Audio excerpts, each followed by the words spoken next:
Hey, what's going on, everybody? I am kicking off officially my 60 Nights of Fright. As you probably heard on the last episode, where I said, "Hey, I'm gonna do 2 months of nothing but horror stuff."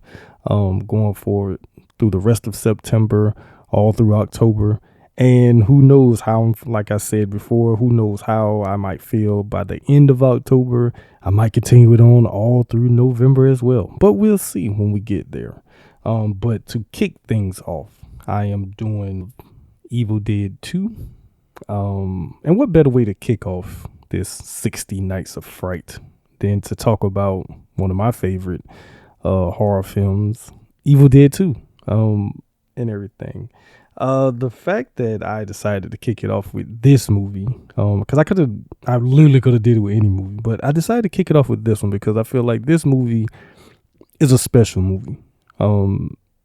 Even though it is a sequel, quotation marks, and a reimagining, quotation marks, I feel like it's a good thing to kind of kick it off with this movie. But a few of the other stuff that I plan on doing for this month, there's gonna be a few top 10 lists and also a top 5 list. A few spotlights, a filmmaker spotlight, my favorite horror filmmaker spotlight. So anytime, any long time listeners of the podcast, you know who I'm talking about when I say my favorite horror filmmaker. And for anyone who's newer, just think about someone who had a great run from the late 70s throughout the 80s and everything, and that should probably narrow it down. And I will say this: if you are a newer listener or even an older listener who might not know who I'm talking about, hit me up on Threads and let me know who you think I'm talking about, because I'm not going to say who it is just yet, but it'd be kind of fun to see like who people might guess to think that who my favorite horror filmmaker is, and everything. And anyone who guessed right, of course, I will shout you out on the episode where I do that particular spotlight and everything. But yeah, I want to have fun with this. I want to do something different because I feel like each year around horror season, spooky season, whatever you want to call it, I tend to do something a little different. So this year, I really want to do something a little different, go a little above and be beyond, have a little extravaganza, if you will, with this whole thing. So yeah, those are like what you will get coming up through these, what I would like to call 60 Nights of Fright. Make you want to feel almost like Fright Night to a degree, right? With the 60 Nights of Fright. You know, I got to get my my Vincent Price on, right? Hello everyone, this is Vincent Price, and this is JayMovieTalk's 60 Nights of Fright. I don't know how that sounds, but whatever. But anyway, getting on to talking about Evil Dead 2. This movie was released in 1987. I was actually 1 year old when this movie released. And it's a half sequel, it's a half remake, reimagining of the first film. Of course, you have Sam Raimi, returning as writer director. Bruce Campbell returns as good old Ash Williams, the reluctant hero, if you will. And I feel like when we talk about, filmmaker actor duos, sometimes I think Sam Raimi and Bruce Campbell kind of get left out of the discussion. They very much have a great working relationship, and they have made some great films together. And the fact that when Sam Raimi went away from his horror roots and he did the Spider-Man films, he always found a way to include Bruce Campbell in those movies, in cameo appearances and everything. And I always liked that. And then the fact that we did get the Ash versus Evil Dead TV series, which I still need to freaking finish.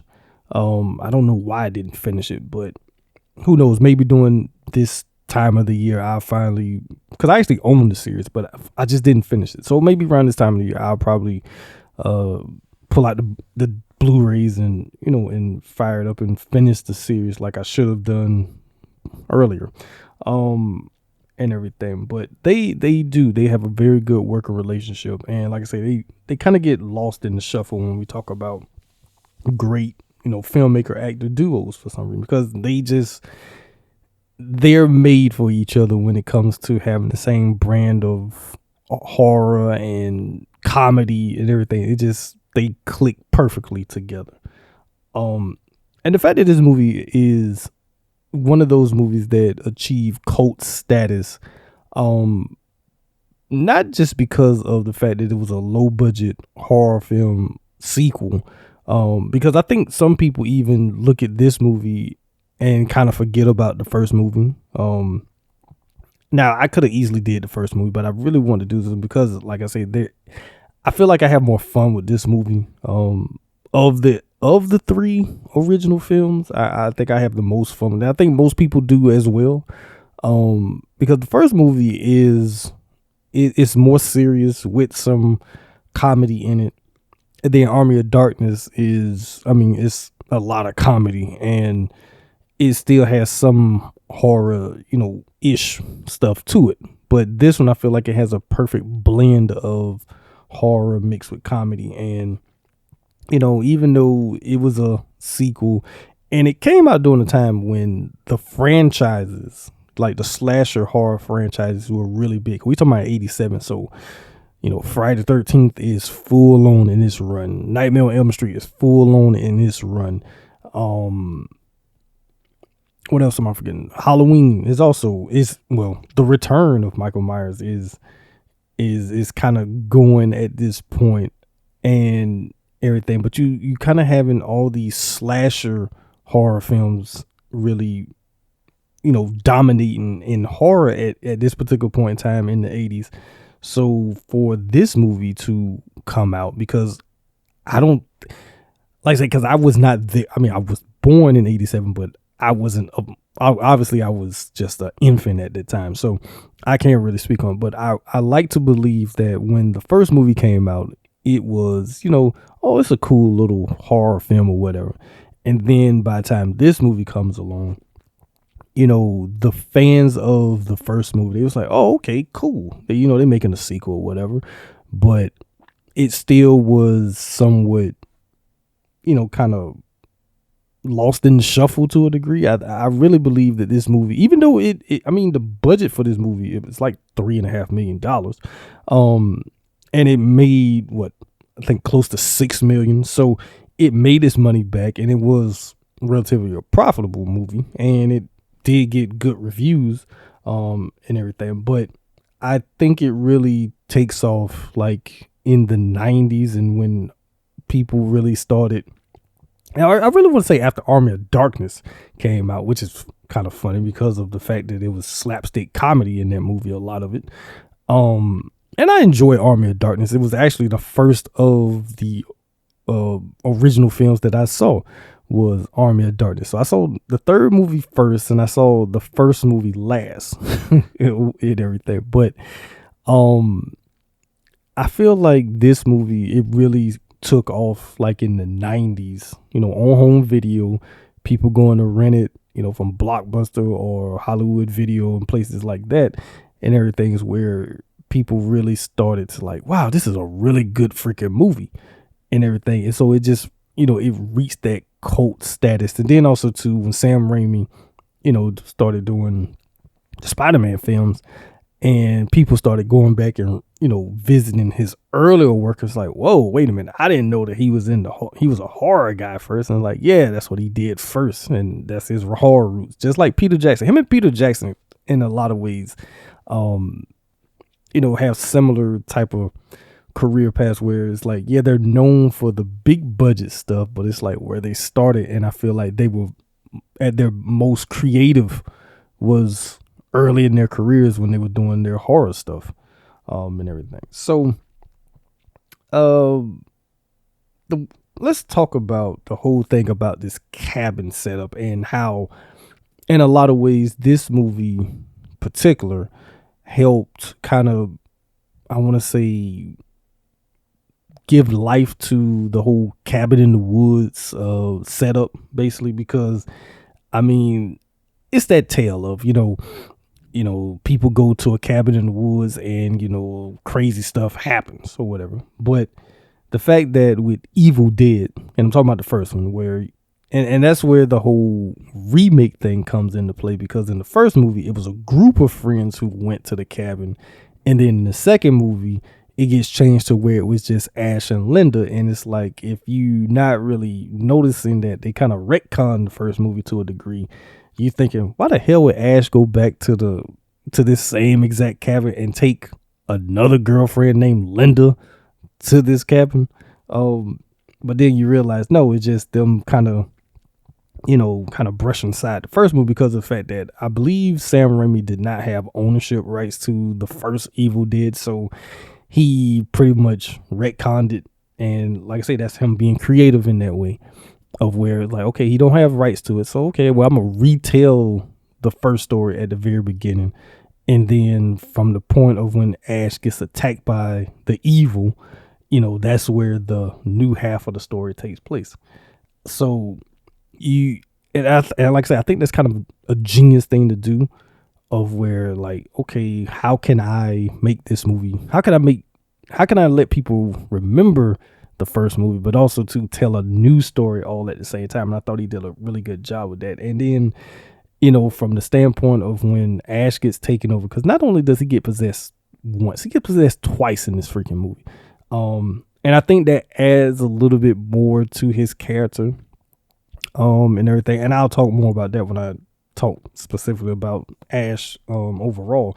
But I think that adds a little bit more to the character of, like, yeah, he's the hero, but he's also vulnerable as well. He's not, he's not just ironclad, like, he has plot armor and things. Like, no, he gets possessed as well here, and he becomes a villain for like a portion of the movie, and everything.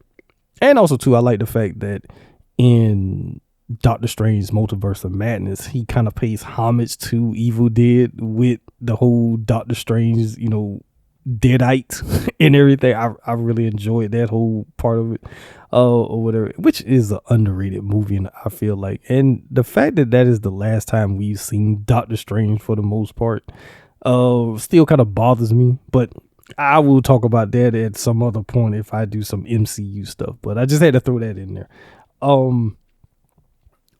And I mean, Sam Raimi with this movie, he does a very good job of kind of introducing, a new way of doing tracking shots, because that whole thing of when it's from the POV of the evil and how it's like that, and it's coming at you real fast, and the whole chase sequence through the house of, like, literally Ash is running for his life against the thing, and he just kind of like going through the house, and the fact that it's literally someone, I know in the woods, I think it's someone on a bicycle riding real fast, and they kind of speed up even more, and everything. But through the house is literally him, like, them chasing him around through the house, which almost looks like a freaking maze in a way, and everything. But it adds to the horror of this movie, I feel.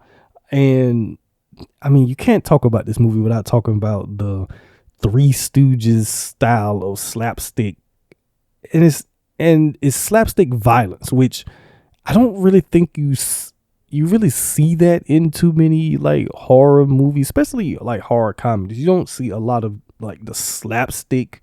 You might get stuff that's kind of funny in a way, but you don't get like the Three Stooges style of slapstick comedy horror. And I feel like Sam Raimi pretty much invented that. And I don't think any other filmmaker has really tapped into that as far as doing like horror comedy. Like, even Edgar Wright has never done slapstick. I mean, he's done horror comedy stuff that's kind of funny, like in Shaun of the Dead and things like that, but never the Three Stooges style of slapstick horror comedy. And then a lot of visuals. I would say this. There's a few scenes in this movie that could almost look like a art painting to a degree. I mean, the shot of the house, well, the cabin, I should say, the shot of the cabin where at night and you just kind of see it, and it's like that could be like on somebody's wall or something, or the shot when Ash is trying to get the hell out of there, and then the evil is like, no, no, no, and it pretty much crumbles up the bridge in a way, and Ash is there, and it's just him yelling into the night and everything. I mean, those are some shots that like they look very surreal in a way, and it's great, like just visually, and like I say, for this to be 1987, and it's like, yeah, people were making dope stuff back in the in the 80s. They were putting it all into a lot of stuff, and everything. And I mean, I talked about it a little earlier, but like I say, what makes this movie really fun and everything is the mix of the absurd comedy, because like I say, there's one scene that always stands out to me, and that is the scene when Ash and the evil is pretty much, it's like they're having their moment together, and it's where the deer head comes to life, looks down at Ash and starts laughing. Ash is looking around like, what the hell is going on? And then it's like he gets swept up in the insanity, and they start laughing all together, and it's just like, this is wild, this is crazy, but it's still fun, it's dope and everything.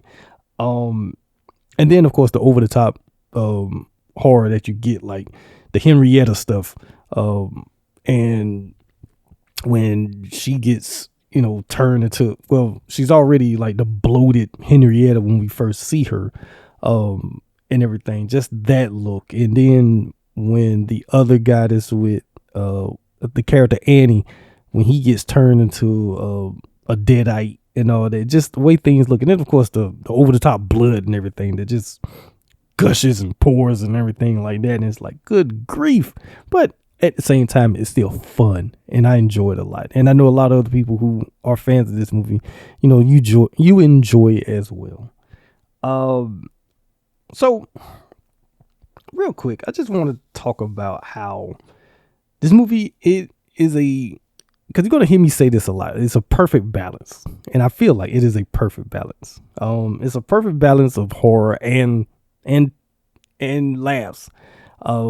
Because all in one scene, you can be like, okay, this is scary. It's like, why am I laughing at this? It's like, what the hell is going on? But you get that quite a bit throughout this movie.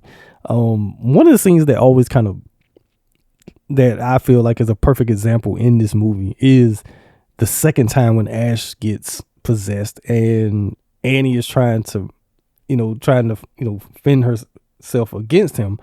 And when the necklace of Linda's, he finds it and he picks it up and he turns back into his normal self, because Annie, she's knocked out at this point, and he turns back into his normal self, and she wakes up and she's still trying to attack him. It's like she don't realize that he's back to being normal Ash, and she's swinging that axe. She's like, she's headhunting really with the axe, and he's like, I'm all right and everything. He grabs it, it's like, like, I'm all right. And then he backs into the wall, and then she still comes at him with the axe. He's like, don't you hear? He say, do you hear me? Look at me. I am all right.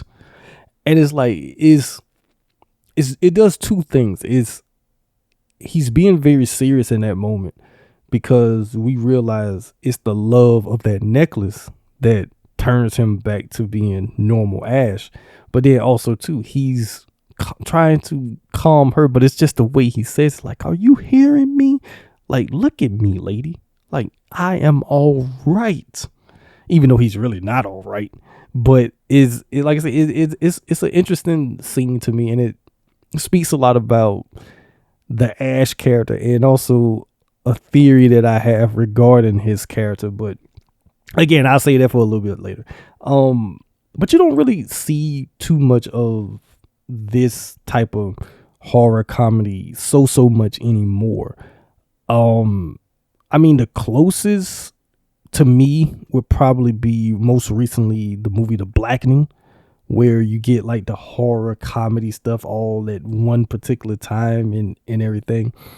So they kind of do it a little bit, but you don't really get to see like a lot of this type of horror comedy or perfect balance of horror comedy. So like back in the day, like of course you would get like the old, like Abbott and Costello stuff, which played a heavy influence on Sam Raimi, along with the Three Stooges stuff, were heavy influences on him, like when they meet Frankenstein and stuff like that, or even American Werewolf in London, which is a dark comedy in itself, or whatever. But and that also came out, a few years before this movie did. But and then of course Return of the Living Dead, you kind of get certain stuff like that. In the 80s you would get a lot of this type of stuff, but as time went on they kind of got away from doing the horror comedy in that way. And then of course in the early 2000s Shaun of the Dead comes along, and it kind of gives us that again. Slither,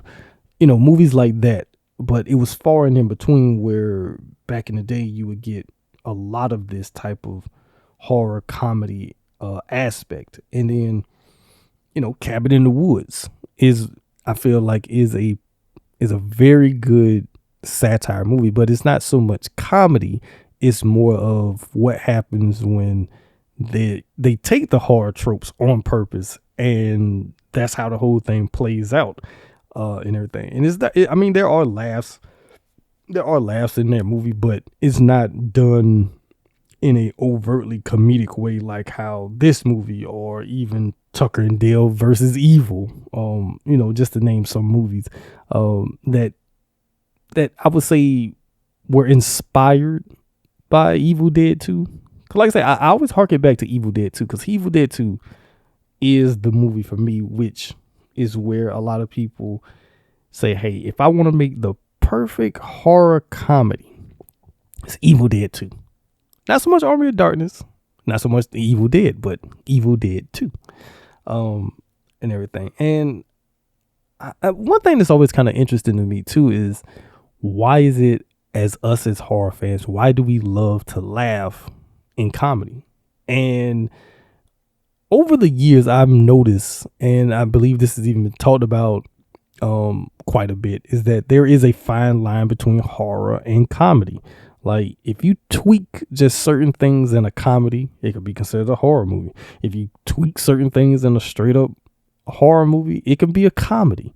And then of course you have like where people have kind of done that, because it's very interesting how you can take a scene that is a horror, and you can literally, if you put the right music, the right, if you kind of just, shift it a certain way, you can make it a comedy, and vice versa. And for some reason, us as horror fans, we love to laugh at horror. Because I always tell people, like, if you are someone who if you're more like a casual horror fan, and if you can watch a good horror film and find the comedy in it, it stops being scary.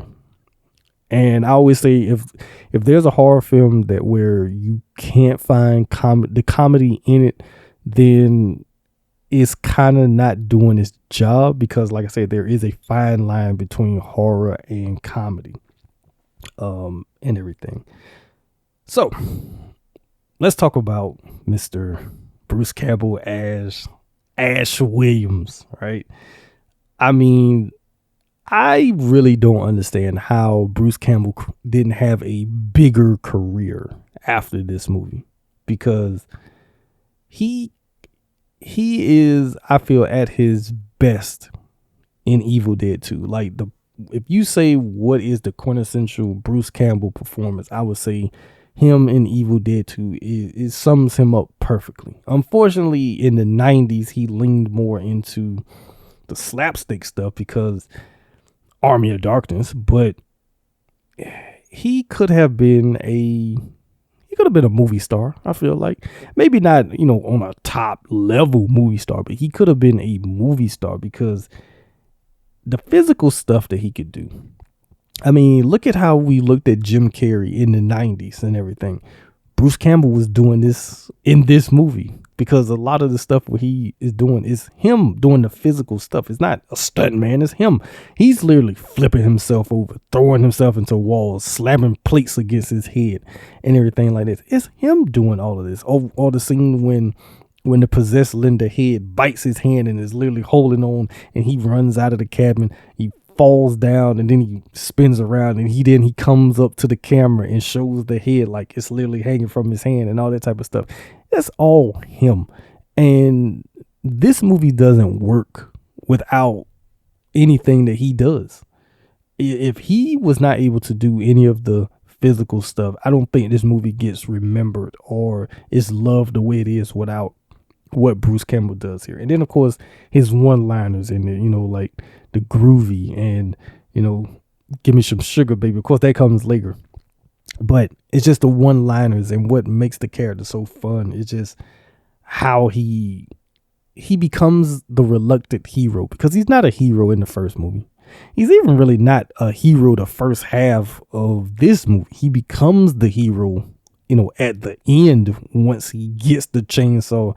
And that scene is always fun, of him just getting that chainsaw and, him in his hero stance. And then, of course, he says the classic groovy, and everything. And it's like, that's our hero right there. Now he's the hero. But everything up before that, he's not the hero. He's just a man that's trying to survive, and everything, and just trying to find a way to get the hell out of there. Unfortunately, he's trapped, and everything. And that is where I have this theory that I feel like he's always destined to be there. Like he's stuck. I feel like Ash is stuck in a loop, really. And it's a loop that deals with the evil, the Deadites and everything. I feel like he's stuck in this loop because of the fact that he goes back in time in Army of Darkness, and with the evil and everything. I feel like they trap him in this weird loop that he gets out of it, but I feel like he's forever destined to battle the Deadites. And everything. But that is like the theory that I have regarding him, because of one, the fact that he goes through all this stuff, and the fact that he gets possessed not once but twice and everything. I feel like there's something even bigger to him. Now, like I say, I haven't finished watching the show, so I don't know if they even go into that on the TV show or anything. But I do have that is a theory that I've had ever since I watched the first 3 movies. And then even with the remake, because it was cool to see, him make that, cameo at the very end saying groovy. But at the same time, it's like, well, it is the same cabin. And even though those are different characters, but why does he show up? And why is he saying groovy there? And everything, because is he stuck in a loop? And also too, we don't know exactly who those characters are related. The main character, we don't know exactly who they're related to. And it's like, could they be relatives of Ash? And is there, since they couldn't really get him, did they go after a different family member or whatever like that? So it's like I say, that's the whole theory that I have about his character. Just being kind of stuck in this, loop against battling evil, and everything. And then let's talk about some of these side characters, because Annie, who I think if this was a different movie, she is the hero, because it was her parents' cabin, and everything. She's just trying to find out what the hell happened to her parents and everything. And unfortunately, you find out that no, the evil won against them, and everything. And we never see the dad per se. We get his voice through recordings and everything like that, but we never get to actually see him. But we do get to see the Deadite Henrietta, who's played by Ted Raimi. And if you've ever seen the behind the scenes stuff of him in that suit, it's like Sam Raimi, I think, was trying to kill his brother, because why would you have him in this suit that has no ventilation or anything? This man was literally sweating. Like when they open it up and it's like pools of sweat just come pouring out. Man, it smelled crazy and everything. And it's like the things you would do just to make a movie. And everything, and the things that Ted Raimi would do for his brother, right? But I thought that was an interesting character, and how Henrietta, in a way, is like the big villain for most of the movie, because I mean, Ash almost gets murdered down in the cellar with her. Jake, who I always call Doofus, he he is like the secret villain of this movie, because when they get to the cabin, he sees everything that's going on. It's like he forgoes all logic, and it's just all about Bobby Joe. And he wants to fight Ash so much and all this type of stuff.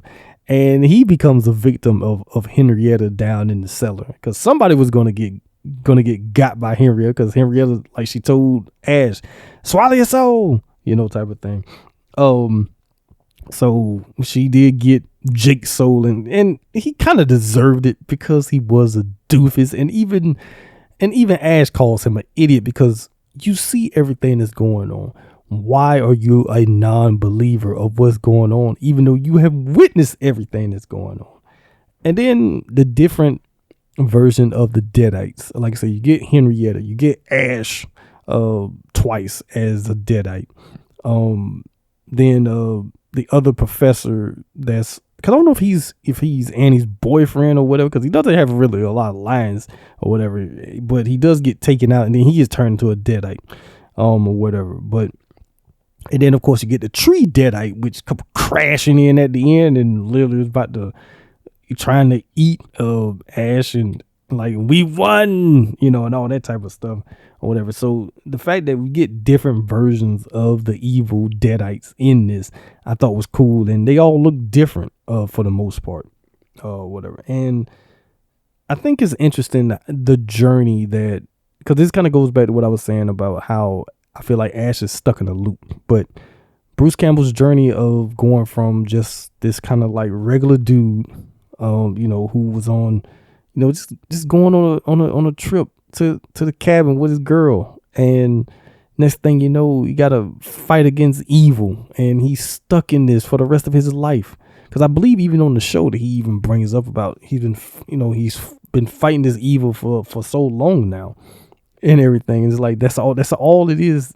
From the moment he went to this cabin and unfortunately encountered the Deadites, that has been his life's, journey and everything, and how he went from just being a regular victim to being, a hero. And also too, the fact that he has this iconic look, because he has to chop his hand off, because this is where he loses his hand, right? And everything. He has to chop his hand off. So he has a nub on his right hand. And then he gets the iconic chainsaw that still need to know how the hell he starts this thing. Because I don't know who chainsaw it just randomly starts. Is it his or if it's Leatherface? Because both of them had these chainsaws that just can kick up, like it ain't nothing. It's like, well, where the hell they got these chainsaws from? But yeah, and the fact that he's like a horror icon, like Ash Williams is a horror icon. And again, I think when we talk about like horror icons, whether it's heroes or villains, sometimes Ash kind of gets forgotten a little bit too, to a degree. But yeah, I think Bruce Campbell, he does a fantastic job as Ash Williams throughout the entire franchise. That's the movies and the TV series. I think he's great overall as this character. It's like, I don't think anyone else could play this character. And I think that's one reason why there was never a outright remake of this movie, because I don't think anybody else could do what Bruce Campbell has done with the character, and everything. So one of my big things, and this is with movies in general, but very much in particular when it comes to horror, is the whole thing of practical effect versus CGI. And I think Sam Raimi does a very good job here with the practical effect stuff. And the fact that the movie is low budget and everything, you have to be very creative. That's one thing I enjoy about, a lot of the 80s horror stuff, is that they have to be creative with what they were doing, and everything. So a lot of stuff is practical. And in some cases it does kind of look hokey or whatever, but the people who are very creative and are always thinking forward thinkers, I should say, they always found interesting concepts and ways to, make things look better than what they probably were. And we get a lot of that here. I mean, the whole prosthetic hand, even though some of that is stop motion and everything like that, but that hand, the thing hand, right? That's what I call it. I mean, that's some great effect and everything. The stop motion stuff from, with the whole Linda, the deadite Linda and all that, that we get throughout. Even Henrietta, when she transforms into this long neck, evil looking thing or whatever. I mean, that's pretty dope. And then of course you get all the fake blood and stuff like that. And like I said, to me, that is what helps movies like this be even better than what they are, and everything. And then, it makes it fun. And the people who works on this stuff, I feel like they're having fun doing it. And I think that's what also adds to what makes a good, practical effect movie work, is if the team that's doing it is having fun creating the stuff, it translates to the screen, and it translates to the viewer of like, okay, I can believe what I'm seeing, at least, and everything. Where in comparison of where nowadays you don't really need to, you don't have your, Rick Bakers or Stan Winstons or Rob Bottin's, Tom Savini's. You don't have people like that anymore. You just have some guy who has a some type of creative degree or whatever, and just click a few things on the computer, and next thing you know, you got these CGI effects. And I mean, there have been some pretty decent ones over the years as far as CGI, but overall, I'm always going to be team practical effect over CGI. And it just doesn't look real. And it's odd to say that when the CGI stuff is supposed to look more real, whereas the practical stuff, when you look at it in comparison, looks more real than the digital stuff that we get, like with fake blood and things like that. And it's like, because it doesn't have a soul to it. I mean, for, pun intended, the whole thing about swallow your soul, right? But the CGI stuff, a lot of it doesn't have a soul to it. And then you see certain CGI stuff and it's like, well, why does that look so much better than this, and vice versa? And it's like, that's kind of weird, because you would think, well, if the person if they want it to be believable, it should look the same across the board. But I think that even with the people who are doing the CGI, it's like, well, I want my stuff to look the best that it possibly can. So they make sure it looks good. But then you have some people just like, all right, well, here's the CGI effect, and that's it. We're not gonna try to tweak it or anything to give it the maximum realistic effect that we can get to, and everything. And you can kind of tell. And I'm pretty sure anyone who, if you watch movies like I do, the movies that I'm talking about that look real with the CGI, and the ones that look completely fake with the CGI, and everything. So I'm going to ask you guys, the listeners, what do you prefer in horror films? Do you like the practical effects stuff, or do you like the CGI stuff? I would love to know what you guys think. You can hit me up on Threads. You can hit me up on my email. That's www.JayMovieTalk@gmail.com. Let me know what do you prefer when it comes to the practical versus CGI effect in horror films. So we're going to get to talking about where Ash fits in as far as a horror legend. I mean, of course, you have 3 movies and a TV series to work with. Of course, you have Army of Darkness, Ash versus Evil Dead, The Evil Dead, and Evil Dead 2 here. And you get to see him grow as a character, and everything. But where does he really fit in as a horror legend? I think, for me personally, I would put him at least top 10, top 15, somewhere in that range, and everything, because it's a dope character. And the fact that he is a reluctant hero. He's not trying to, sometimes he's not always trying to do the right thing. Sometimes he's trying to do what's best for him and it's almost like screw everybody else to a degree. So he is a flawed hero, and I think that's what makes him cool, is that he is a flawed hero, but he is a hero all at the same time. And the fact that this movie is something that is looked upon by even filmmakers as, you know, being a inspiration for like their works. You can't tell me that, you know, Edgar Wright was not inspired by like the Sam Raimi Evil Dead movies when it came to like the Shaun of the Deads and, you know, some of his stuff and everything. Granted, you know, with some of the stuff that he does, you could say, oh, there's a little influence of, you know, Evil Dead in it and everything, right? So that's always kind of cool when this movie is still holds, you know, weight all these years later. And the fact that even you get still like midnight screenings and then conventions where people cosplay as Ash or even the Deadites or whatever. People still love and admire this movie, this franchise, and these characters from these movies. And it still has very much a huge influence on the horror comedy, the indie horror, and, you know, just the culture overall, which speaks a lot about the impact that this movie has had over the years, and everything.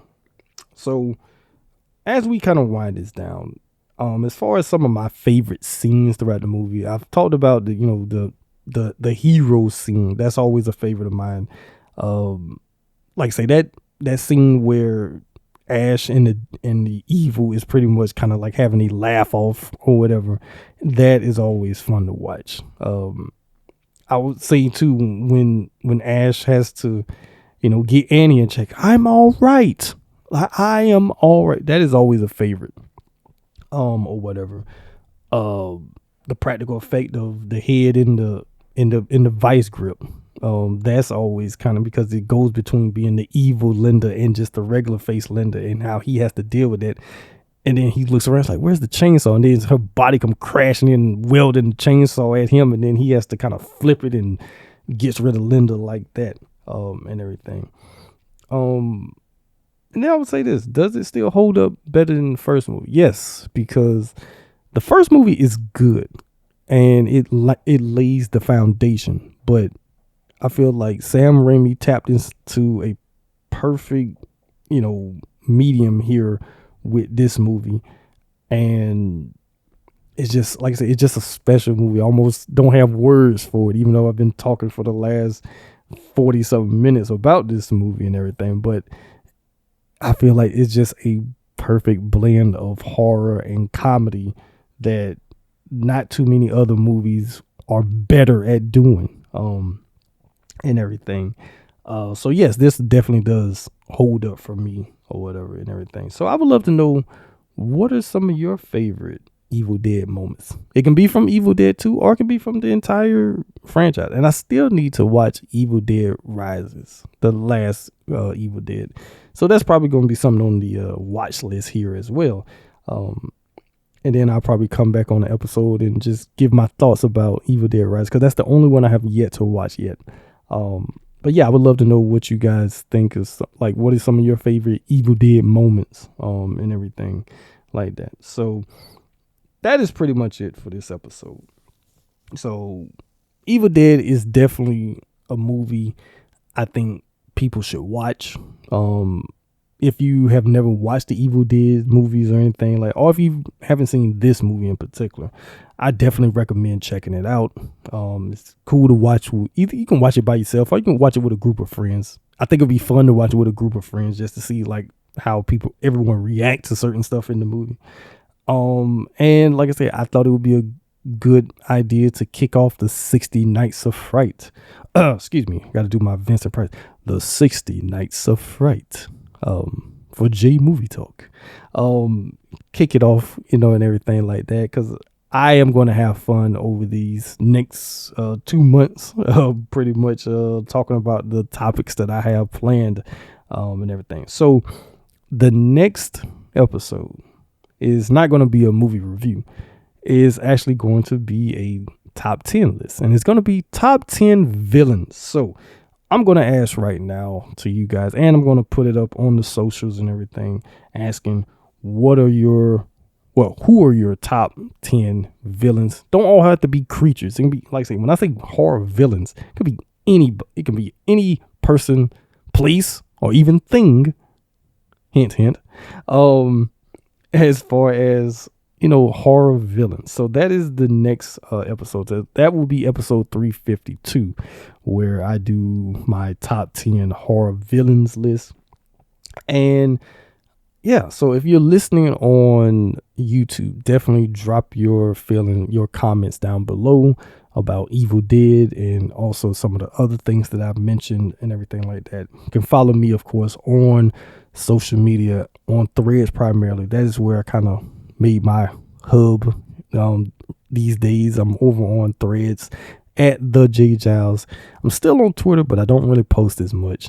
On Instagram at the movie page, JMT Podcast, or my personal page, the J Giles. Like I say, you can email me at www.jaymovietalk@gmail.com. You can find all of the J Movie Talk episodes are part of the TV Zone Podcast Network, wherever you listen to your podcast at and everything like that. Or if you're listening on YouTube, because I am uploading the episodes on YouTube as well, and everything like that.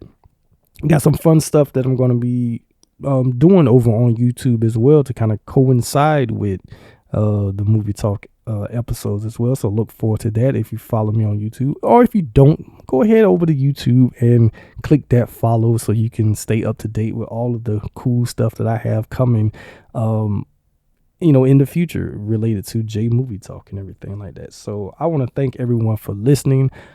Hopefully you enjoyed this episode, and I will be back for episode 352 as I'll be talking about my top 10 horror villains list. Until next time, peace.